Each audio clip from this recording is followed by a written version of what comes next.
Welcome to my YouTube channel આપણું ચટપટું kitchen. બીટના ઘણા બધા ફાયદા છે, જેમ કે બીટમાં vitamin C, vitamin B6, protein, iron અને મેગ્નેશિયમ તથા સોડિયમ આ બધા જ તત્વો તેમાં રહેલા છે. ઉપરાંત બીટ એક એવું કંદમૂળ છે કે જે આપણા શરીરમાં જો આપણે એને કોઈ પણ રૂપમાં લઈએ તો તે રોગ પ્રતિકારક શક્તિને વધારે છે.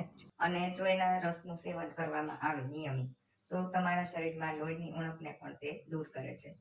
તો આજે આપણે બનાવીશું બીટના લાડુ, અને બાળકો પણ હોશે હોશે ખાય એ માટે થોડુંક મેં ટ્વિસ્ટ કરી અને ચોકલેટી લુક આપી અને તેમાં ચોકલેટનું પ્રમાણ ભેળવી અને બાળકોને ભાવે એટલા માટે ચોકલેટી બીટના લાડુ એની રેસીપી આજે હું શેર કરું છું.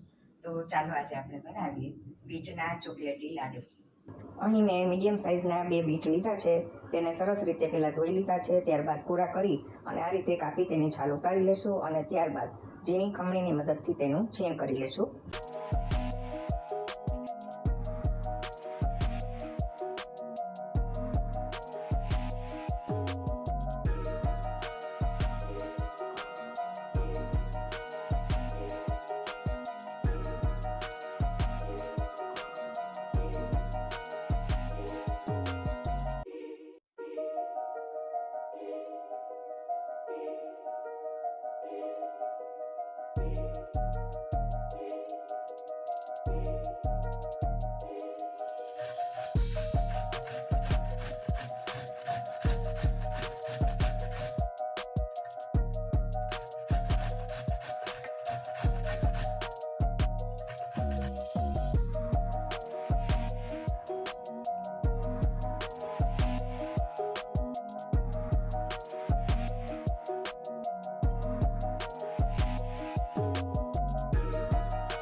સાથે સાથે બીટ છે એ મગજને પણ પોષણ આપે છે.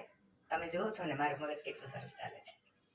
તો આ રીતે આપણા મગજને પોષણ આપવા માટે પણ આપણે બીટનો ઉપયોગ કરવો જોઈએ.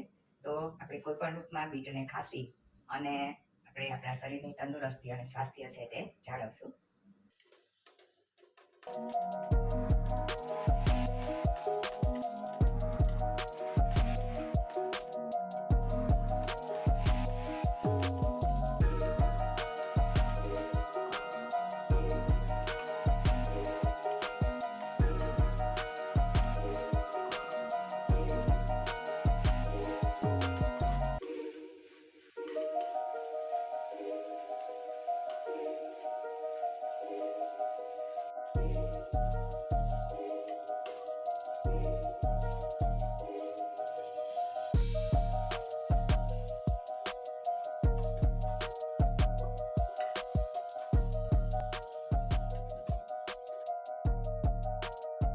લાડુ બનાવવા માટેનું મિક્સચર બની અને રેડી થઈ ગયું છે અને આ રીતે આપણે ચેક કરી લેશું, કેમ કે ગરમ હોવાથી અહીં મેં થાળીમાં લઈ અને આ રીતે ચમચીથી હું ફેરવું છું.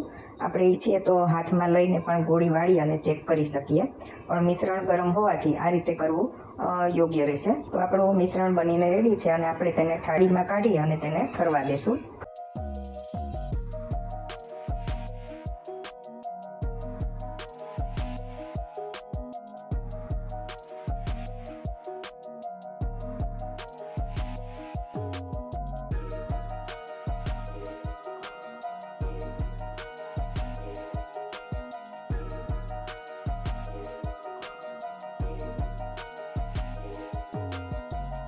આ રીતે આપણે બધા જ લાડુ વાળી અને તૈયાર કરી લઈશું અને ત્યારબાદ તેને સૂકા નાળિયેરના છીણમાં આ રીતે ગોળ ગોળ ફેરવી, જેથી તેનો લુક પણ સરસ આવશે અને બહારથી નાળિયેરના છીણનો સ્વાદ પણ આપણે ખાસું ત્યારે આવશે.